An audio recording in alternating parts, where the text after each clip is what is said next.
Okay, thank you all for being here tonight. We are going to do some world traveling. But before we start, I just want to do our usual introductions as folks are settling in. Welcome back to the workshop in the history of material texts. I'm John Pollack, one of the co-organizers of the workshop, and I'm a curator in the Kislak Center at Penn. With me are fellow organizers Jerry Singerman from the Penn Press. Hello, everyone. Philip Mogan, who's our grad student coordinator this year. Hi, everyone. And in absentia, Zach Lesser, fielding Little League tonight, so unfortunately not able to join us. We do have from his book-lined room up in Leverett, Peter Stallybrass, our founding director. Everybody. And it's great to see so many of you.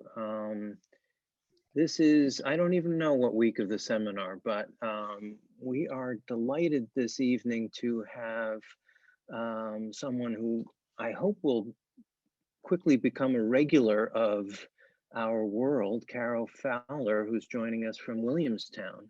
And it's really a great pleasure to have her, and I give all of us a chance to learn more about her work. She prefers Caro, so I'll refer to her that way.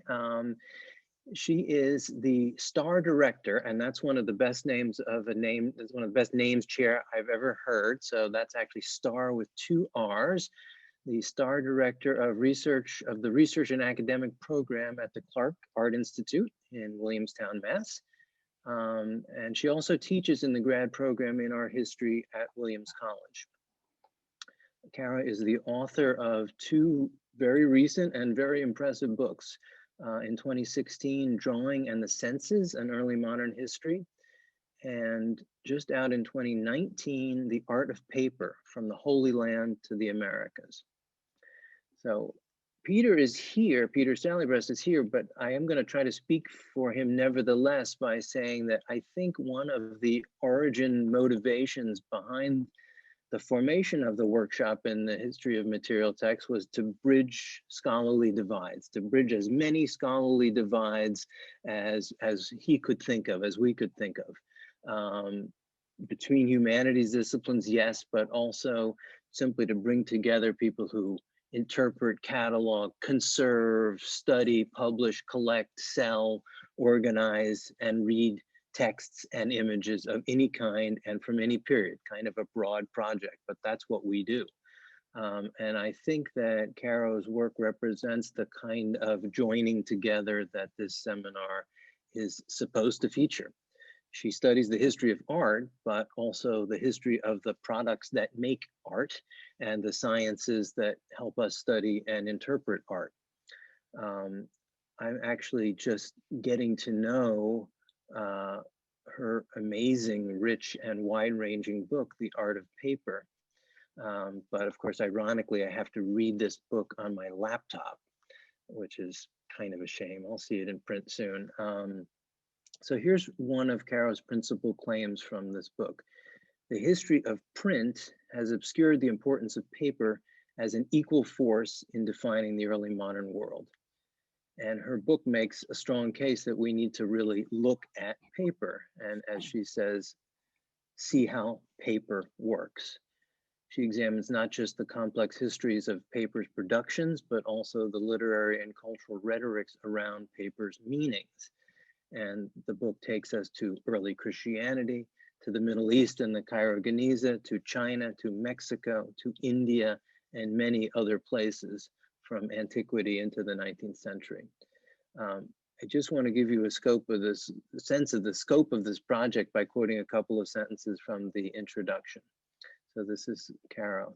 This is a history composed of documents and drawings, legal treatises, and philosophical tracts. These paper works coexisted and informed one another as paper marked new routes both within Europe and across the Pacific and Atlantic Oceans. Papermaking could symbolize the washing of the soul, the cleansing of bodily waste embodied in the filthy discarded rags. In turn, this material, both alchemical and mundane, conveyed the knowledge of the heavens and the stars, Earth's journeys around the sun, the anatomical and the diseased, the microcosm and the macrocosm, and the distant terrains unknown to Ptolemy. Paper became the support to describe, map, and know the early modern world, charting a route, always accumulating, seemingly infinitely expanding, only to be filed away, archived, and kept for posterity, recording a new knowledge not defined by divinity, but by the world itself. So tonight's project will take us on, I think, further adventures alongside Captain Cook in the Pacific. And just to conclude, I will note for you all, I think Carol will be using this copy, that Penn's museum has a copy of the catalog of different specimens of cloth from the collected in the 3 Voyages of Captain Cook, and that copy has been digitized, so we'll share that link in the chat. Carol's talk tonight is entitled Encounters Between Weaving and Beating on Early Modern Paper. Thank you so much, Carol, and welcome. Thank you so much for that warm welcome. I just experienced what many of my fellows complain about, which is the strangeness of hearing one's words read back to them, and the shyness that one feels at that. But thank you so much for that very warm introduction. And let's see, I'm going to share my screen now, which always brings, oh, here we go. Okay. So thank you again for the invitation. I'm sorry I've wanted to join more talks or any talks this semester, but I single parent during the week and my son comes home from daycare at 5. So it's a pretty precious hour of the day. But it's lovely to be here with all of you right now. And so first in this talk, I'm just going to give a brief overview of the larger project of which this talk is a part.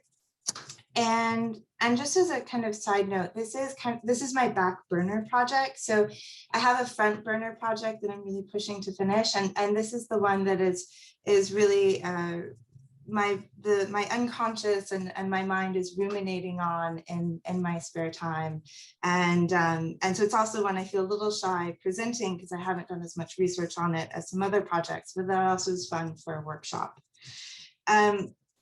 And so this project is guided by one fairly simple question, but one that I found really provocative to think with, which is mainly what happens to histories of print when we think them besides histories of textiles, fabrics, and felts.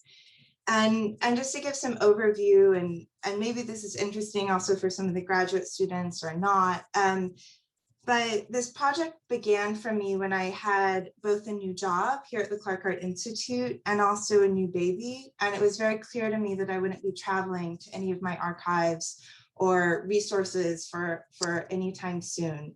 My paper book really came out of spending extensive time working in the Staatsbibliothek in Munich and the BNF in Paris.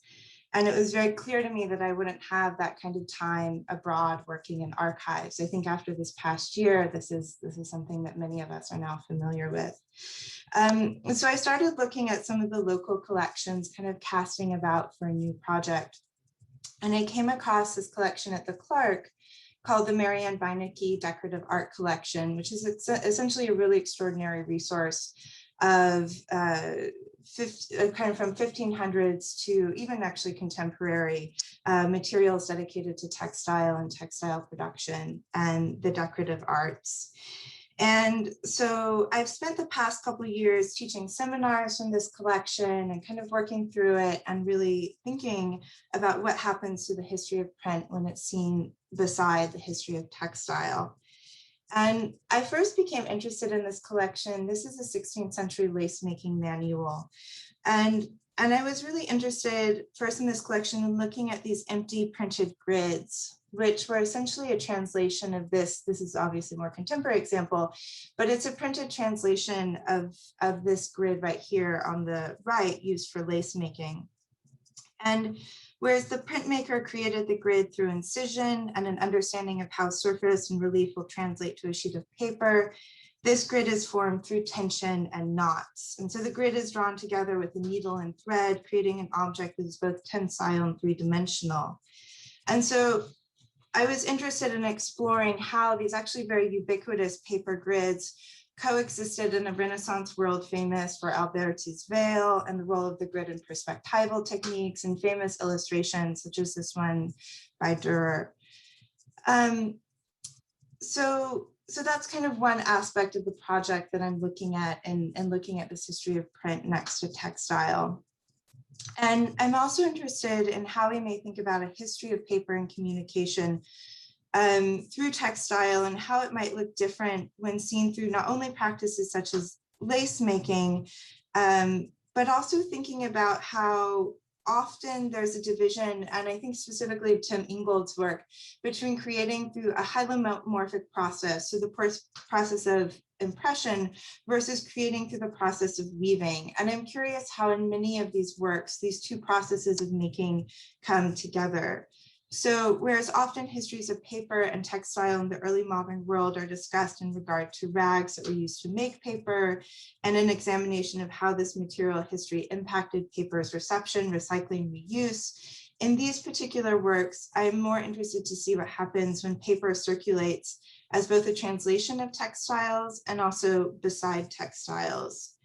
So the other aspect of this project that I'm considering, and this is really what we'll talk about today, is the history of the textile sample book, and primarily how these two forms of reproduction, both the printed page and the industrial reproduction of textiles, mutually support and also diverge from one another. So this is one from the Marianne Beinecke collection that's dedicated to dyeing textiles. So while the history of print has already extensively explored the idiosyncrasies that are present within a medium supposedly famous for regulation and dissemination of knowledge, I am interested in considering how the rise of the Industrial Revolution and developments in textile manufacture to create materials of a consistent quality and color intersected with challenge and was mutually informed by the rise of print cultures. So this is actually a 15th century Portuguese list of materials for trade, kind of an early type of sample book. And so these certainly circulated outside of print. But I'm curious to consider how print created an expectation or not around the regulation of the textile industry, and in turn, how the textile industry impacted print. And so it's from here that I'm going to pull in closer from this very broad overview of the project to consider just one particular sample book as a means to think about what happens to the history of print when we examine it beside textile. And so also as a note, the tone for this talk will change somewhat as I dive into a paper that is a bit more polished and less kind of freewheeling, but it's still very much defined by early questions. And so I look forward to hearing from all of you. So, and this is another sample book of textiles. So in The Rings of Saturn, W.G. Sebald includes a chapter on the history of silk serioculture in Europe and its role in the rise of capitalism, exploitation, and the larger European imperial project. And Sebald begins this history lesson with Thomas Brown's Museum Clausum, which was first published in 1684 and describes an imaginary collection, the type that was popular in curiosity cabinets across Europe. And the chapter unfolds from a sentence in Brown's text, quote, "Some handsome engravings and medals of Justinus and Justinianus found in the custody of a banyan in the remote part of India, conjectured to have been left there by friars, mentioned in Procopius, who traveled to those parts in the reign of Justinius and brought back into Europe the discovery of silk and silkworms." So this single convoluted sentence in Brown from the 17th century becomes expanded upon by Sebald in the 20th century to introduce interrelationships among Christianity, its missions, and their role in the introduction of new forms of technology into Europe. Moreover, it conveys the long history of Europe's relationship with an imagined and real East, the networks of trade that long predated the Age of Discovery, and the ways in which trade and economy often are intertangled with Christianizing and reform. So in this chapter in Sebald that begins with Brown's account of a fantastical collection, it ends with Hitler's development of the Central Reich Institute of Serioculture, which and the British massacre of Amritsar. And in the middle of this colonial history, Sebald pauses over a sample book of textiles. And as the context of this chapter makes clear, This sample book of textiles is inseparable from these histories of trade, colonialism, and violence. So within this book of silks, Sebald finds contradictions of beauty and exploitation as he considers both the suffering that such laborious work demanded, describing, and this is a picture printed in his text of the loom, wretched bodies strapped to looms. Well, he also celebrates the variety of silks, brocades, and satins, which were of a truly fabulous variety and of an iridescent and indescribable beauty. And so this is also just an example of another type of sample book. And I mean, obviously there's been extensive literature on Sebald's choice of reproduction and his type of reproduction, but this is to give you a sense of kind of what one looks like, perhaps a little bit more in color and reproduced with a higher quality image. So Sebald concludes by stating that these books are made of, quote, pages which seem to be leaves from the only true book, which none of our textual and pictorial works can even begin to rival. So the books evoke both the embodied sense of textile as one of deeply felt worlds, and also the inextricable separation of selves from bodies and others by the rise of industrial capitalism. These sample books bring together into an uneasy coexistence the felt estrangement brought about through the commoditization of labor and leisure, and also the ways in which these commodities still engage with our felt worlds and bring about aesthetic pleasure. Sebald devotes a 2-page grainy spread to this book, the illegibility of the photograph emphasizing the opacity of these works, so that the reader is left to contemplate black and gray frayed squares, nomically suggesting iridescent silks. The aesthetic pleasure of color and surface has been replaced by a nearly illegible black and white image.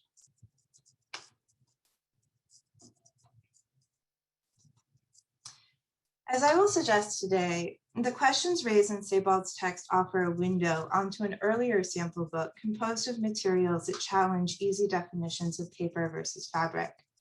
Moreover, this book illustrates an earlier moment in which the uneasy and destructive relationships among discovery and exploitation, Christianity and mission, technology and invention collided. So for the rest of this talk, I'm going to focus on an 18th century fabric sample book entitled A Catalogue of the Different Specimens of Cloth Collected in the 3 Voyages of Captain Cook to the Southern Hemisphere. This book was published after Cook's 3rd voyage and was gathered and arranged by the bookseller Alexander Shaw.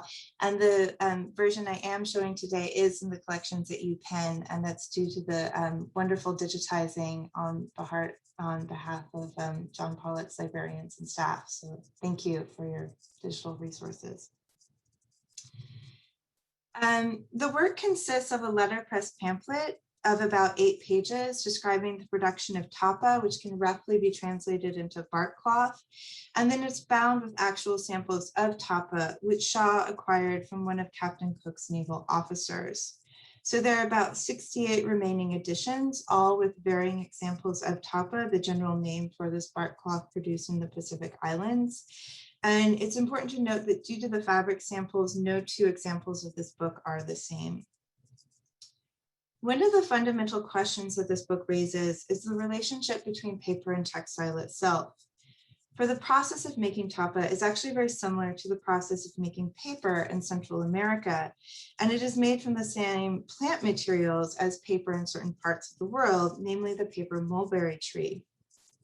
But instead here, the bark from the paper mulberry tree is soaked and beaten with geometric feeders to create patterns.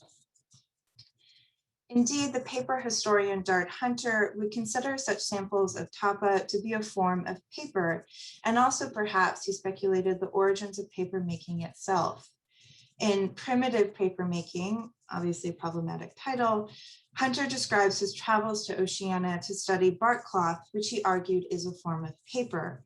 Hunter's claim that this was paper was actually quite contentious, because many paper historians argued that the presence of a paper mold in the process of paper making was central to its definition. Yet Hunter countered this, defining paper as, quote, a substance made in the form of thin sheets or leaves from rags, straw, bark, wood, or other fibrous substance. Therefore, this work compiled by Shaw presents a complex history of classifications and the intermixed worlds of textile and paper, fabric, and writing support. The samples in this book are defined as fabric because they were used to clothe and wrap bodies, sculptures, and other objects. Yet as mentioned, tapa is made from the paper mulberry tree, its origins traced to China, where it was a central material for both paper and cloth. Moreover, the process by which it was made, as I said, was very central to the process of making paper in Mesoamerica. This raises the question, therefore, if paper in fact becomes defined not by its material structure, but by its connection to writing, printing, and reading practices. Moreover, the presence of tapa within histories of paper and papermaking also complicates narratives that depend on the relationship between textile and paper in the European tradition. And this is not to fold the complex and independent history of tapa into paper, but instead to consider how the history of paper might change when it is considered from the perspective of tapa as an origin point, instead of rags pulped into fiber and pressed into a mold. So historically, the rags used to make paper are textiles, that is primarily woven fabrics defined by the warp and weft. This history of weaving, textile, and the warp and weft deeply informs the theorization of both texts and their central support, paper. And it's been a nicety, and there's been some really lovely essays written on this, around the interrelationship among text, paper, and cloth, from the Latin word tessere, to weave, and in turn conveys the materiality of paper itself, formed from disintegrated woven fabrics and impressed with the paper mold's weave. Yet these samples of cloth, paper, tapa, are distinct from modes of making and thinking attributed to weaving and the movement of the warp and the weft. For with paper made from a mold, the mold is a grid, as in laid paper, so that it leaves an impression in the paper's surface. And even when the woven mold was invented, the tighter weave allowed for an absence of the mold's impression. Nevertheless, the technology is still informed by the warp and weft. Instead, the fabrics in Shaw's books are not actually textiles, but belong within the history of felts and other materials made for beading, for which there's a long history both within and outside of Europe. Therefore, the fabric samples in Cook's book present a way of thinking about paper-like material outside of the predominant paradigm of the warp and weft that guides many theoretical and material discussions of paper, text, and textile in the European tradition. And this is an example of the type of beater that's used to make this form of paper cloth tapa.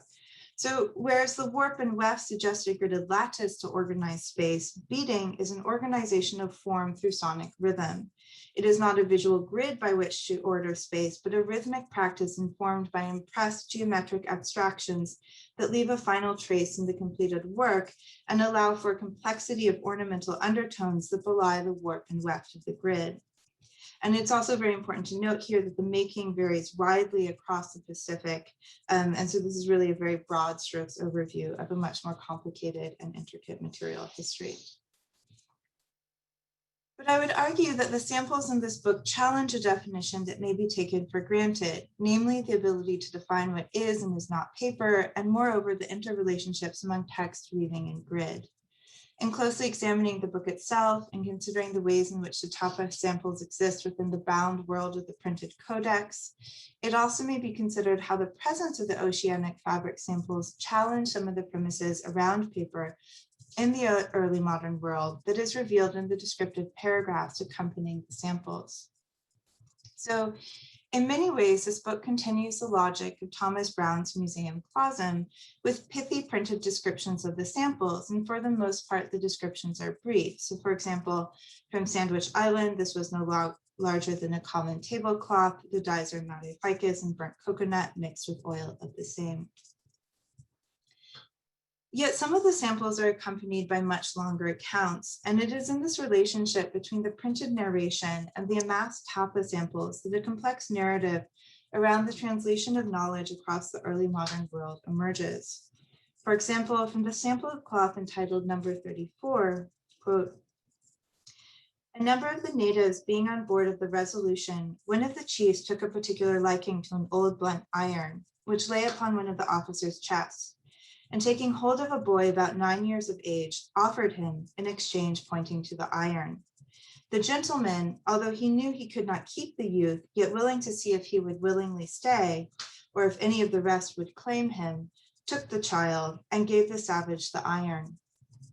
upon which a woman, who appeared rather young for the mother, sprung from the other side of the ship, and with the highest emotion of grief seemed to bewail the loss of the infant. But the lieutenant, with a true British spirit, took him by the hand and presented him to her, upon which, after putting her hands twice upon her head, she unbound the roll of cloth which was around her body, and from which the specimen was cut, and having spread it before him, seized the boy and jumped into the sea. This traumatic encounter that speaks to a history of kidnapping, enslavement, and violent loss that was left in the wake of these European voyages of discovery cannot be traced to any single sample within the book. Yet the narration of the encounter inserts within the book, which is otherwise a dry account of beating tree barks into pulp and describing various vegetal dyes and patterns, the specter of colonial violence, misunderstanding, and mistranslation. It therefore also situates the fabric samples at the end of the book into the arena described by Sebald as, quote, perhaps the only true book, better than any pictorial or textual tradition. While for Sebald, the silk sample books of Norwich encompass the violence of exploitative labor and the aesthetic wonder in the final commodity, in this work, the fabric samples are haunted by the violence imposed on indigenous populations in the collection of the samples, while also yielding a selection of technologically diverse materials.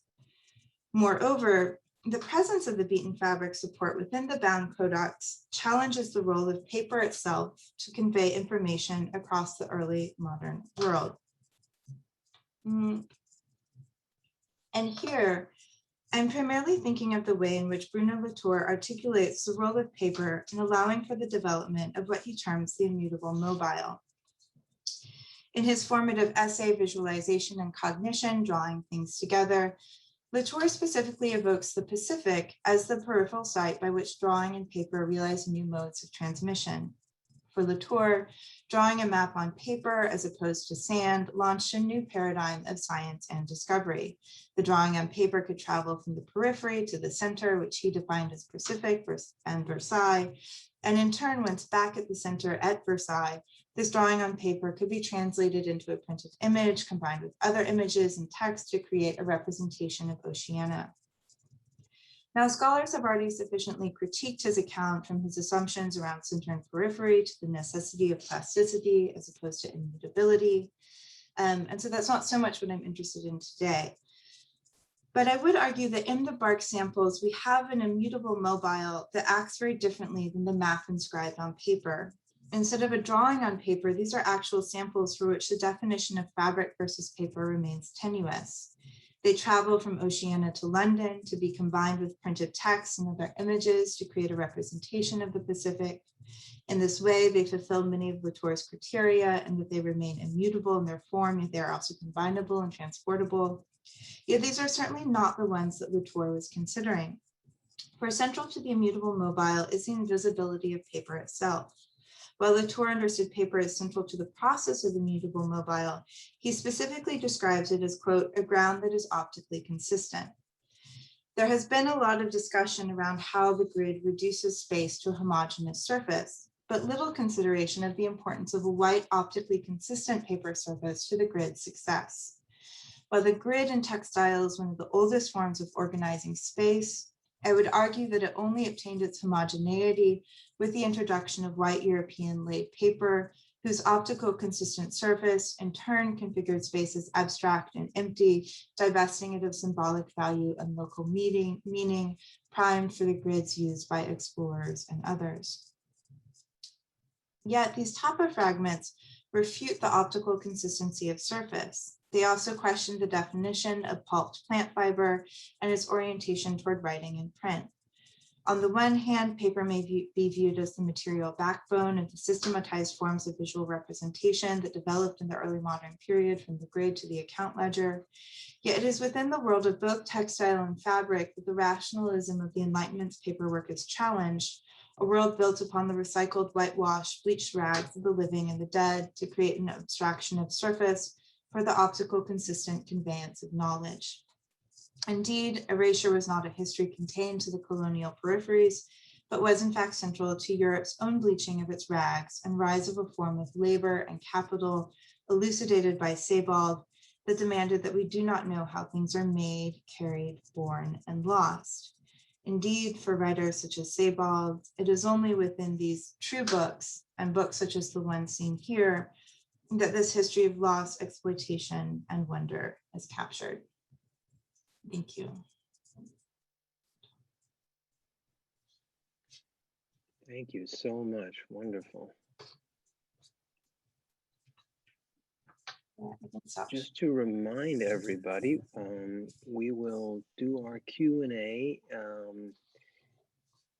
Either if you have a question and want to put it in the chat, that's okay, and I will read it out, but we'd love for everyone to participate, and you can do so by using the raise hand function, which is in the reactions link at the bottom of your Zoom screen. So we will wait just a moment for folks to formulate questions. And while we're doing that, I'm going to actually start with something Jessica Linker put in the chat. Unless, Jessica, you're out there and want to read this out yourself, up to you.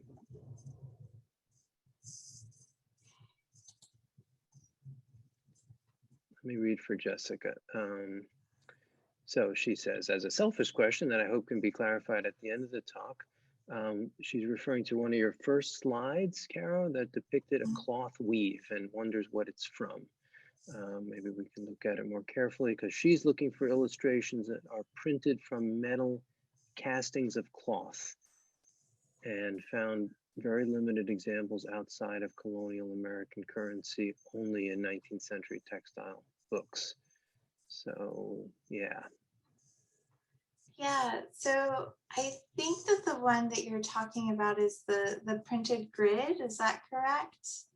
Yeah, I think so. Yeah, so that was it's a woodblock print, and it's from the 16th century. They were pretty common in the period in lace making manuals. That one in particular is in a manual made by a lace maker, Vinciolo, Vinciolo. And it was printed in France. He was brought to France by Catherine de Medici. And yeah, so that it's from kind of that period. And yeah, I don't know what else to say. Did they do a cast from cloth to make that image, I guess is the question. I don't know. I mean, I haven't talked, my sense is not. My sense is they didn't. There's nothing in it to suggest that. It actually really just looks like a printed grid. It's like a woodblock, yeah. And most actually historians of graph paper say that it was within these textile books that graph paper originated. So so I think that I don't think that it was actually, I don't think they cast the netted lace grid. Peter Stanley-Brass, go ahead. But you're going to need to unmute yourself. Thank you, Caro. It was really a wonderful talk. I was thinking about what you were saying about the way in which paper is abstract and backgrounded, and I was wondering how that happens and when it happens, and how variable that is. And I'm just thinking of a talk that I heard some years ago, and I literally was at Caltech. I don't remember who gave it even, but it was about a fatwa in Islamic North Africa, which just means a decision-making process. It doesn't necessarily imply, so it was a decision-making process about whether to import European paper. And the question was about the watermark very specifically, and could you import European paper with watermarks that had crosses on it, which is very common, a very, not necessarily a major watermark, but whether you could have a cross on it, at all. And the answer was yes, you could, but was because on the argument that actually you write over it, so in other words, in some sense, you're defacing it. So it was actually a good idea in some ways to import European paper. But I was very struck by that, about the sort of visibility, for a particular reason of a watermark. And that is one of the sort of odd things about paper. It seems to go, people who work on paper, obviously, it's massively visible for all the time. But for the great majority of people, when they're reading, in my experience anyway, including myself, it's not very visible. So I was just wondering, how much you'd thought about what happens when you dye paper, all these other things, also these different, if you use birch bark, I mean, always paper comes into visibility when it's different from the kind of paper that you're used to. Yeah, of course, it's a great question. And I think someone put it in that chat, but that talk has been published in an article that is definitely fairly regularly cited. So it must have been wonderful to hear as a talk, and it's a really important article for sure. So I think it's a great question, and I think it is the tension of early modern paper. In terms of the optical consistent surface, in many cases that's Latour's argument for how the immutable mobile functions. And actually, my paper book, part of what the book charts is this history from which I argue that paper actually wasn't an optically consistent surface and actually had a great degree of variety that artists and others really thought about and looked at.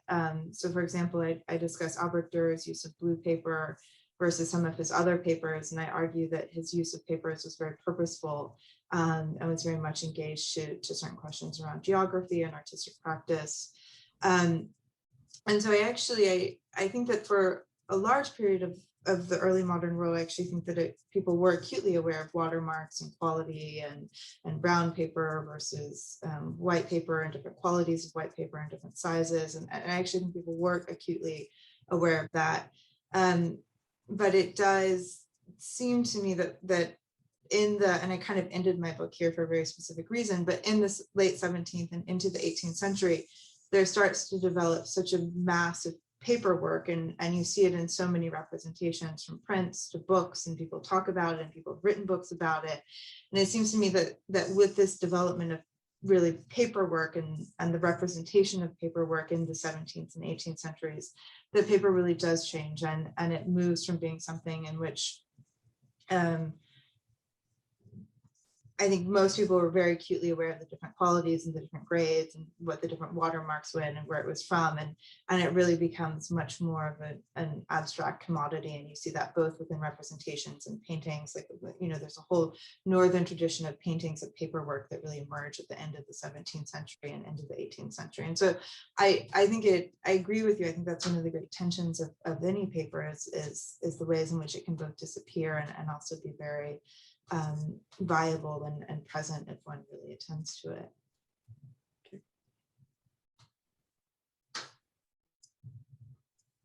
Whitney, go ahead. Hi, Kara. Thanks for a really interesting talk. I have a question kind of about terminology and representation. So I'm thinking about this book being a catalog of specimens, right? Sorry, I have a kind of fussy baby here, so if he's making too much noise, I can put it in the chat. But catalog of specimens. So I'm thinking about specimens a lot in some of my work on John Bagford right now, thinking about how, like, one individual piece of something, a piece of paper, a piece of marbled paper, can become an exemplar of something bigger. But at the same time, it's completely unique, right? And a catalog being something that's an index and a register, a counting, like a reckoning with, right? And also thinking about this book being at the end of the 18th century and the moment from which it's emerging in the history of kind of cataloging and the history of specimen collecting. So I'm just wondering, in your experience looking at these books, especially since you introduced the talk with textile pattern books, like how we can see this particular thing within this longer history of cataloging and patterns and collecting of individual items, especially since you brought up Latour. I'm thinking about the history of science. I don't know, I have more just kind of vague thoughts than a specific question, but just wanted to hear you talk about it a little bit more. Thank you. Yeah, it's a great question. It's a great series of thoughts. Yeah, I mean, I think that in some ways that's in your question is what drew me to these sample books is the ways in which they're both and actually really the sample genre in general, like the 15th century Portuguese sample sheet that I showed which is to say, I was interested in the ways in which these are fragments from a whole, and these are, especially in terms of the 15th century Portuguese receipt of samples, that they really are unique specimens, but that in a world of trade and commodity, that they are meant to stand in as a guarantee and as an exemplar of what someone would receive if one were to order it, and that what that one would receive would be identical to what is pictured within the sample book. And so I'm interested, and I think for these textile books, what interests me, because there's actually a whole nother genre of paper sample books, which are also very interesting. And that's actually how I got into this project, is when a lot of paper makers in the late 17th and 18th century started looking for other ways to make paper outside of rags. They started printing all these paper sample books with paper made from different natural materials. I'm sure many people here know them. But with textile in particular, I was interested because the rhetoric around textile, generally, it is so tied to kind of felt and affective worlds, and the particular body and experience and life to which textile is enwrapped. And so I was curious in thinking about how a material that's been enfolded into so many affective discourses, what happens to it when it's really seen through this lens of print, and when it's seen through kind of the same kind of regularity of the sample that the printed sample book imposes and demands and introduces, and is also obviously central to the Industrial Revolution. So I think that there is a way in which, for me in particular, textiles are, and these sample books kind of, I wouldn't say that they're quite, and the birch cloth is, the bark cloth is a little particular because, and as you rightly point out, it obviously is within this genre of scientific collections and cabinets of curiosity and et cetera, and clearly it and botanical specimens and that project. So clearly it is within that. But I am curious about how print kind of regulates, or if it does, the affect that is often connected with textile, if that makes any sense. I was just glancing at, just to follow up a little bit on that, at the preface. I mean, how many of these did he print? He mentions like, this is for my friends or something like that. I just glanced at it quickly. Is it a very limited? I mean, it would have to be, right? I mean, what kind of basic bibliographical stuff do we know about this weird thing? Yeah, well, there's been some pretty good bibliographic work on it. I don't know, they don't know how many editions were printed at the outset, but there are 68 surviving editions. So it was a small print run, but it wasn't minute. And all of them are different because of the tapa samples. And there is a general agreement that there was never an attempt to actually link any of the descriptions to actual samples that would accord with them, that the matching up of the printed descriptions and the actual tapa samples is completely random. Because you mentioned the notion of trade and commodities and sort of, an imperial vision, but it also does seem, is this really meant to evoke actual stuff that's going to be traded, or is it really more about, more like Whitney is saying, exotic specimen gathering? Yeah, it's very much more exotic specimen gathering. Liliana, go ahead. That was wonderful, Carol. I wonder whether you consider rivaling modes for those sample books. I have been working on a late 18th century Berlin owner of silk and lace manufacturers, who also was a spy and so on, a whole story. But I found a lot of these sorted out samples, very much like your sample books, among legal records. Because he was in trial with, I don't know how many people, about the patterns about the modes of production and so on, so that there is a kind of rivaling dissemination of these fabrics in terms of assuring the uniqueness in terms of manufacturer. And I wonder whether one can kind of look into the competition of what has been published in books and distributed in one way, and what makes the secret archives, literally called secret archives, of the Prussian court and other legal systems in assuring the uniqueness of these fabrics. And I can show you, it looks just like that, and is a court record. Yeah, it's a wonderful question. I don't think I have a good answer for you because I'm not familiar with the material that you're referring to, but it's a wonderful question, and it's something, certainly something I'll have to look into further. So thank you very much. Liliana, is that one a one-off that you're talking about? Is that like a single unique thing kept for? It is not a one-off. It's just the person I've been working of. It's one who loved to go to trial all the time. And in his case, it's particularly amazing because one thought that all the examples of lace making in the Brandenburg area in the late 18th century were lost because of fragility. And they actually survived in the court records as samples. And they are really shown in the court records according to the display of the pattern books, so that there is a kind of resonance, where I think that they must have known the pattern books to present to the court the samples like this to claim for the uniqueness.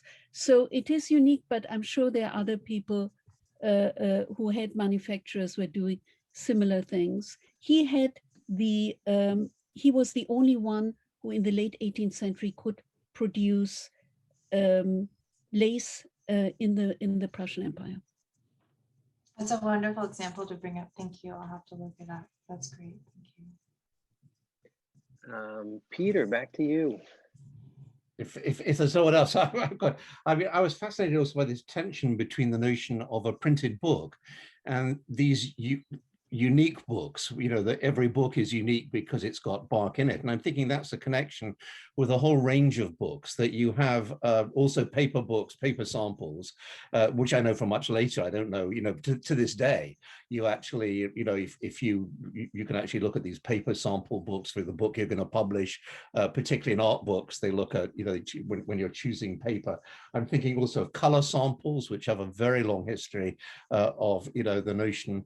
And I wonder, you know, probably earlier than people, I would think probably in the late Middle Ages even, they must have had some, I can think of sort of pattern books of various kinds for coloring, you know, actually how you're going to do, very often for printed books, like for Gutenberg, you know, something like that, how you go about coloring it, and different suggestions, which were fairly, I suspect, fairly tightly controlled, but at the same time, they're unique, you know, each one. And the most famous one I can think of is Tristram Shandy, which has a marbled sheet in it, so that every copy of Tristram Shandy is unique. But what strikes me about that, and I'm wondering about this, is the very notion of, you know, universal commodification, which is never complete anyway, but it may be that perhaps there's a fantasy of universal commodification, which makes the unique people become much more fascinated by it. I mean, no one actually bothered. I mean, Roger Chartier writes about this. No one bothered collecting Shakespeare's papers because there was no particular interest in his uniqueness. I mean, and it's in the 18th century, you start getting these literary archives with an obsession with the unique hand as against the printed book. You know, so for Shakespeare, they disappear into copies, and then the original drafts disappear into copies, and then they disappear into printed books. There are very, very few manuscripts that survive, literary manuscripts that survive anywhere in Europe, you know, from before the 18th century, and then you get this massive explosion because of the archive. But on the other hand, you've actually got the commodification of even little bits of cloth, the John Walters book, which is, it's not commodification, the pieces of cloth that were for orphans, that were to identify the mother could reconnect with her child because she kept a bit of a specific piece of cloth that was unique, and the other half of the cloth went with the child when it went into the orphanage. So there was a possibility of reclamation. So you've got very opposite things there. That's not about uniqueness, of the author's hand. It's actually about a kind of legal security system. Anyway, so I'm just thinking about the question, what if you had more to say about the relationship between paper and textiles and these kind of sample books more generally, which always have that tension between being printed, being mass produced, but actually showing specific samples. Yeah, I mean, I think your question and in a very eloquent way gets at exactly what interested me in these paper sample books, in these fabric sample books, which is exactly this tension between, as flawed as people have argued the sentiment is, there's still something there. These exactly reproducible printed books, which then have these materials which alter them, and the ways in which the fabric samples are part of a process of commodification and trouble that, and I think it is exactly actually the orphan example that you give, for which there was that exhibition a while ago in that nice catalog. When I speak about the affect of textile, that is exactly the kind of history of textile that I'm thinking of, which is such a raw history and a really important collection that I think is also now digitized online. And so it is exactly this incredibly personal history of textile and the ways in which textile is often written about so beautifully in this way. And I think that in some ways, these textile sample books, especially when handling them and the ways in which they really come across, is they're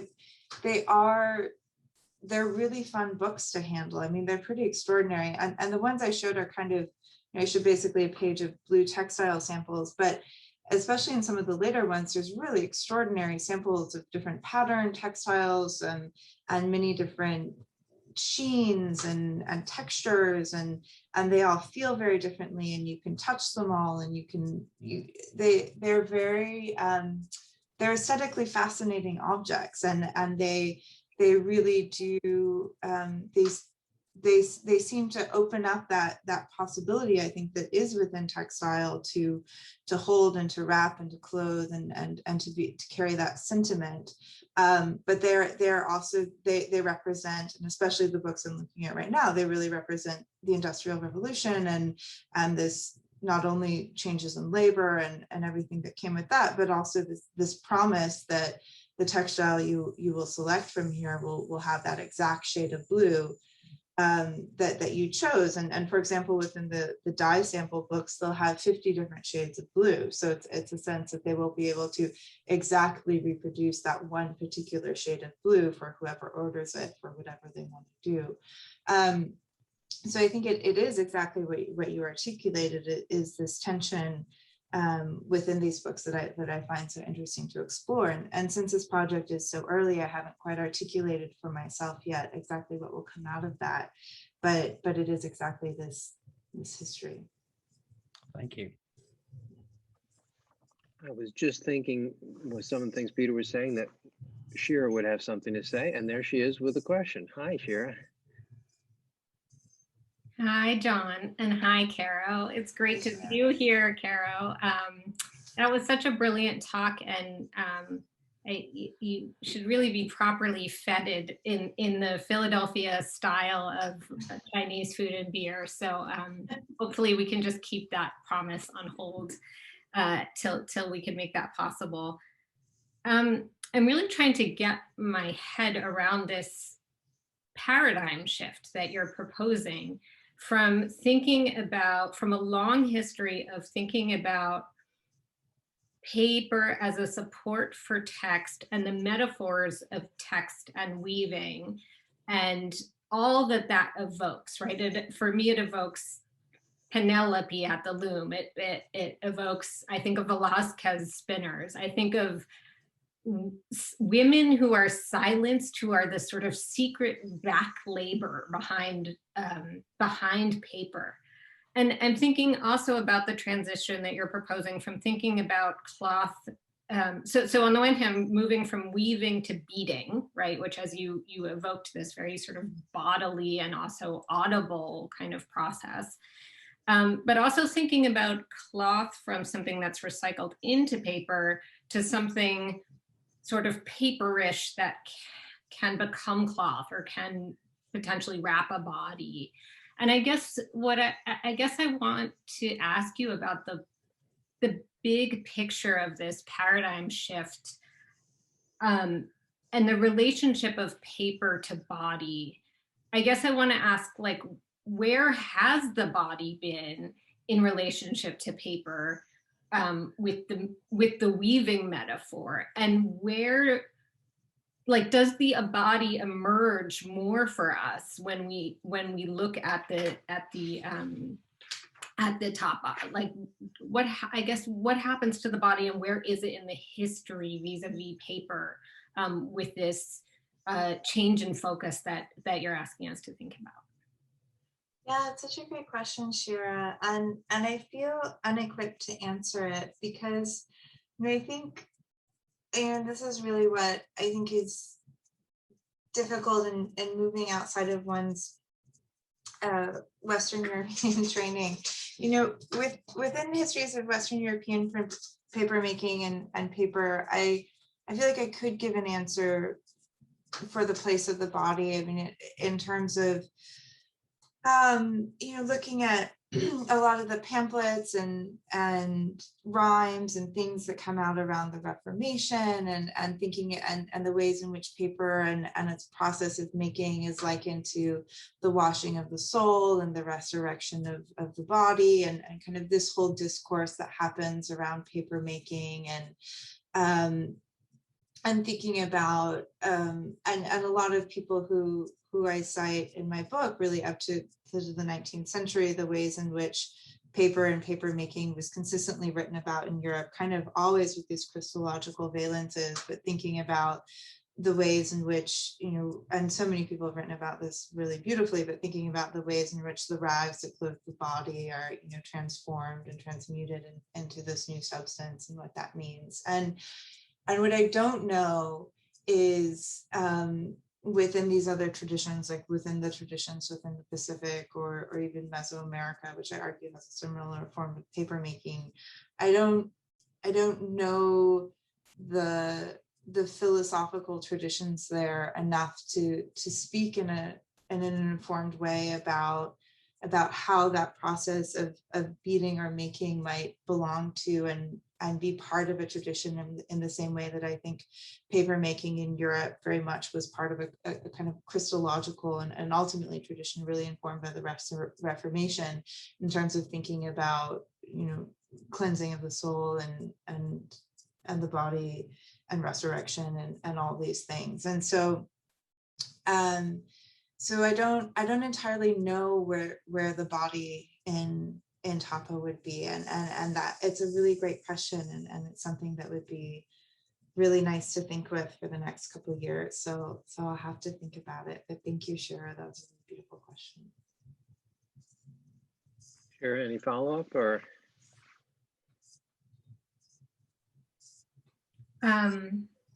No, that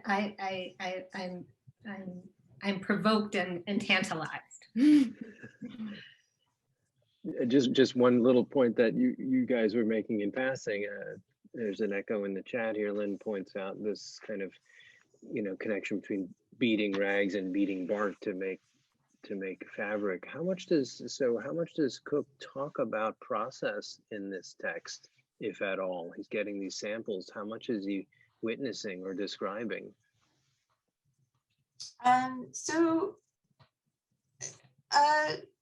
Not a lot. I mean, there are other texts in this period and other texts outside of the specific letterpress pamphlet that do describe the production of tapa in greater detail. But within the pamphlet, it's at once broad and then also very specific. For example, when he mentioned specific vegetable dyes or something like that. But it's a pretty broad overview of how it's produced. Because clearly he's acquiring some in that way that you described with that crazy powerful episode there where stuff's being traded to him in these kind of problematic circumstances. But okay. Let's turn to Tim, Hampshire. Hi, Tim. thank you. Thank you so much. That was a beautiful talk, and I think we're all looking forward to the day that you take it off the back burner. But you know, one of the things that really stood out to me was the way that these bark cloth books sort of call into question rather the status of illustration and the illustrated page, because they, you know, like a page, they are sort of bound into the book. Like a page, you can flip through them, and like a page, they're made of a textile adjacent material. But they also have this surface that can be visually apprehended that bears some relationship to the text, even if it's a vague or random or problematic one.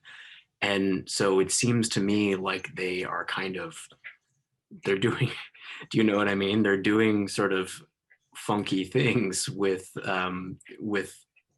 image. And I wonder, you know, if that's something that you have also been kind of working through. Yeah, definitely. I mean, I think that you put it, funky things with image is definitely, I think, what I am working through and thinking about is how these specific samples serve as illustrations, and what that means, even beyond this specific sample book, the tapa sample book, but also just textile sample books in general, what it means when the illustration is with the actual sample itself.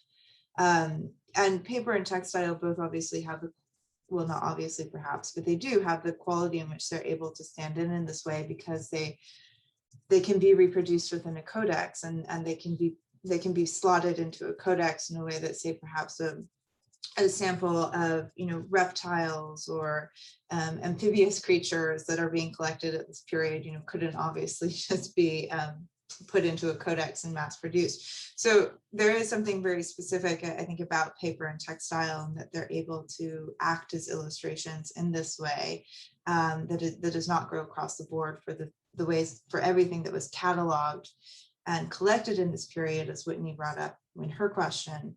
So I think, you know, what your question and Whitney's question both get at is that there is something very, very specific about paper and textile in kind of just a formal way, that allows them to act as illustrations. But obviously they're not illustrations because they are actually the thing itself. And that is what's so particular about them. Thank you so much. Let me just read one series of comments in the chat, and then we'll turn to Jerry. So Eleanor Shevlin writes, in terms of body and paper, relevant to this discussion, it always struck me as interesting that Richardson's Pamela papers her body with letters. And that novel appeared at the time when England was finally beginning to produce enough paper domestically to meet its demand. And Liliana adds that Pamela's edition of letters, right, produces a kind of pregnancy until she gives birth to her book. So yeah, Pamela's not too much before the era of Cook here. Jerry, go ahead. Thank you. This was wonderful and thought-provoking. This is not a question I know where it's going, as so many of my questions don't know where they're going, but thinking again about the body and the paper. And I'm wondering whether you've thought about the paper dresses that were produced in the 1960s, and what it meant to be producing paper dresses. It sounded absurd. It was also part of a period where society was like overthrowing everything that had been assumed about the way things would work, and suddenly you get this big fad for paper dresses. So where did it come from? Have you thought about it? What are the resonances? Yeah, well, I have to say, I don't actually know much about paper dresses in the 1960s. I am very interested in a contemporary artist, Fabiola Jean-Louis, who she stages reproductions of famous 17th and 18th century. I don't know, does anyone here know her work? I don't want to.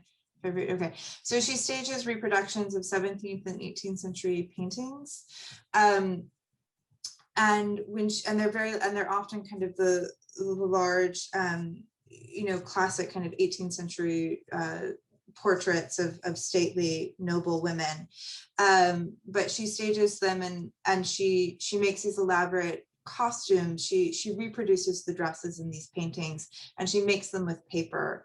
And they're really extraordinary, and the paper dresses themselves are sculptures, and then she puts a model within the dress and she restages the painting, often in very evocative ways, really dealing with and facing the ways in which enslavement is integral to histories of painting in this period in ways that we might not recognize.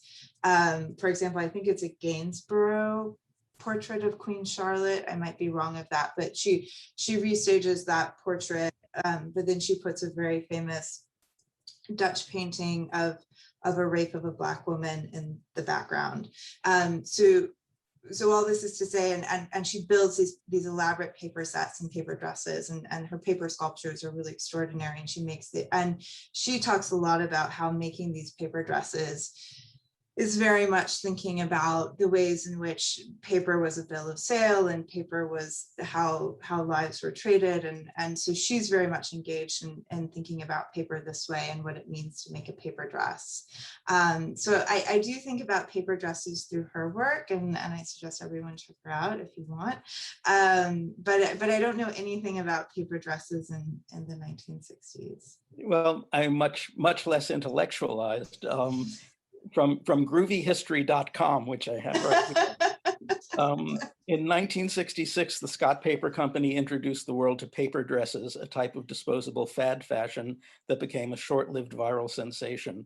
The Scott Paper Company was overwhelmed by the craze and rather unprepared for the huge influx of sales. In the first 6 months of offering paper dresses, the company sold more than 500,000 paper dresses. Other manufacturers quickly hopped on the bandwagon, and soon paper garments were everywhere. Sales of disposable paper garments topped $3.5 million.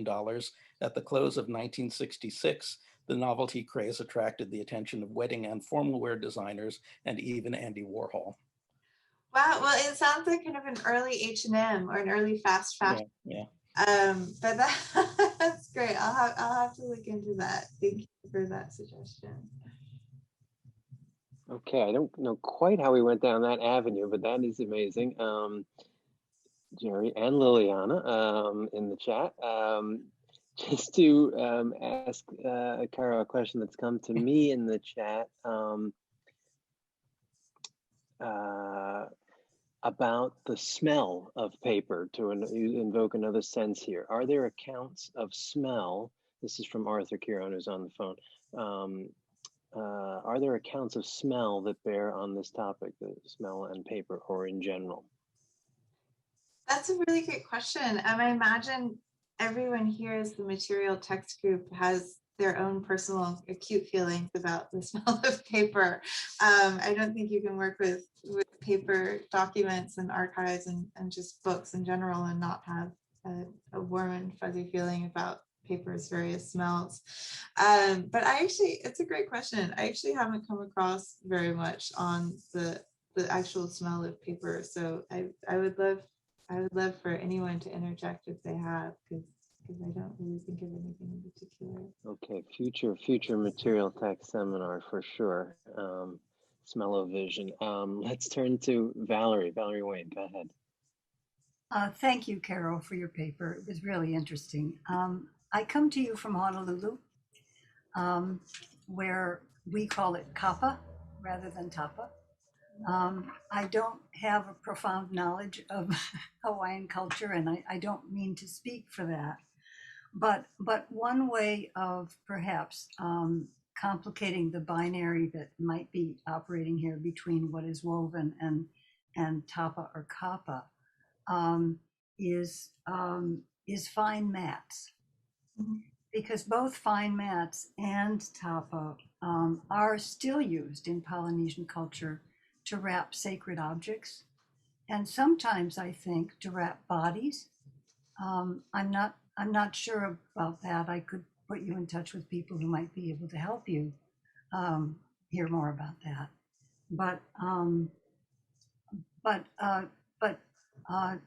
as far as I know, kapa is also made from the mamaki plant as well as the mulberry bark, and it's still a very meaningful object here. There's a local Hawaiian store that is still selling kapa earrings right now, and people are taught as they recover Hawaiian culture how to make kapa again. And I have a friend who's just a colleague in the English department here at University of Hawaii, who has recently been posting photos on Facebook of her pounding kapa, and it's an observance that is done with some reverence.